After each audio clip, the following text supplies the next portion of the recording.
तो यहाँ पर 10वीं विज्ञान अध्याय 1 है रासायनिक अभिक्रियाएं एवं समीकरण।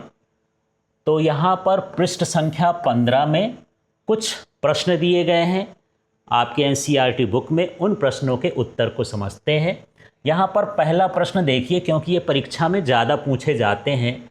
जब लोहे की कील को कॉपर सल्फेट के विलयन में डुबोया जाता है तो विलयन का रंग क्यों बदल जाता है, इसको हमको बताना है। इसकी रासायनिक अभिक्रिया भी बताना है। अब परीक्षा में 2 नंबर का आएगा। अब यदि आप रासायनिक क्रिया नहीं लिखेंगे तो आपको 1 नंबर ही मिलेगा। लेकिन प्रश्न में तो नहीं पूछा कि रासायनिक अभिक्रिया लिखिए, आपको खुद से समझना है कि रासायनिक अभिक्रिया बताना पड़ेगा। तो देखिए, जब लोहे की कील को कॉपर सल्फेट के नीले घोल में डुबोया जाता है तो लोहा कॉपर सल्फेट के घोल से कॉपर को विस्थापित करके फेरस सल्फेट का हरा विलयन बनाता है। इसके कारण विलयन का रंग बदल जाता है। तो इसके पहले आप विस्थापन अभिक्रिया पढ़ चुके हैं, तो ये एक विस्थापन अभिक्रिया है। तो यहाँ पर देख लेते हैं कैसा हो जाता है, अभिक्रिया को समझें। ये देखिए, ये है कॉपर सल्फेट का विलयन है। इसमें यदि हम लोहे की कील डालते हैं, मतलब ये F डाल दिए, तो यहाँ पर जो लोहा होता है वो कॉपर से अधिक क्रियाशील होता है। तो हम जानते हैं कि जो अधिक क्रियाशील धातु होती है वो उसको विस्थापित करके, अधिक कम क्रियाशील धातु को विस्थापित करके स्वयं जुड़ जाती है।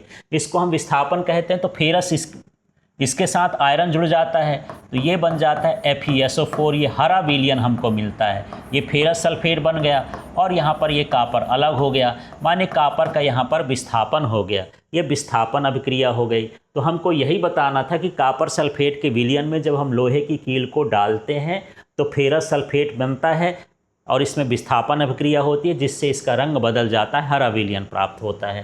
तो यहाँ पर ये जो कॉपर सल्फेट है ये नीले रंग का होता है और जो यहाँ पर ये फेरस सल्फेट है ये किस तरह का होता है, हरे रंग का होता है। चलिए अब इसका प्रश्न दूसरा देखते हैं।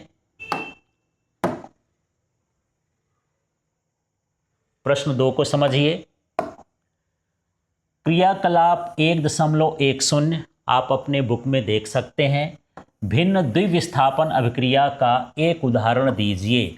अब वहाँ पर हम लेड नाइट्रेट का जो है देखे थे, तो उससे कुछ अलग हमको उदाहरण देना है जो उस क्रियाकलाप में ना हो, और हमको ये भी पता चले कि द्विविस्थापन है। और द्विविस्थापन अभिक्रिया में पढ़े थे कि यौगिकों के बीच आयनों का आदान प्रदान हो जाता है। एक यौगिक के आयन दूसरे यौगिक को विस्थापित कर देते हैं, तो इस अभिक्रिया को हम द्विविस्थापन कहते हैं।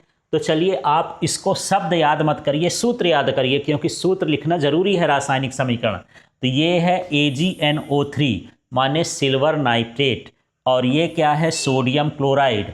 अब यहाँ पर जो है Ag यहाँ जुड़ जाएगा, सोडियम यहाँ जुड़ जाएगा, माने आपस में इसके आयनों का आदान प्रदान हो गया।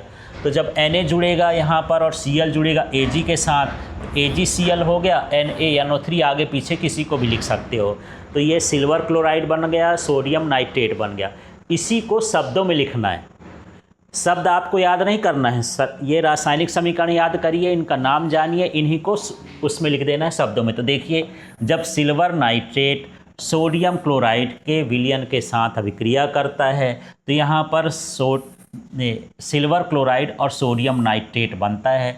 मतलब सोडियम और सिल्वर एक दूसरे को विस्थापित कर देते हैं। तो ये द्विविस्थापन अभिक्रिया है। इस तरह से आपको उदाहरण देना है। चलिए अब हम यहाँ पर प्रश्न क्रमांक 3 में है, और यहाँ से ये चैप्टर भी समाप्त होता है। इसके क्वेश्चन आंसर और सारांश को देखेंगे अगले वीडियो में। तो यहाँ प्रश्न 3 है, निम्नलिखित अभिक्रियाओं में उपचयित एवं अपचयित पदार्थों की पहचान कीजिए।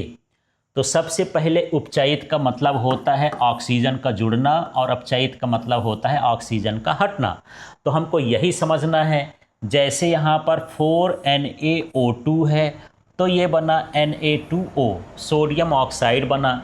इसमें ऑक्सीजन जुड़ गया, मतलब यहाँ पर ये क्या हो गया, अपचयित हो गया।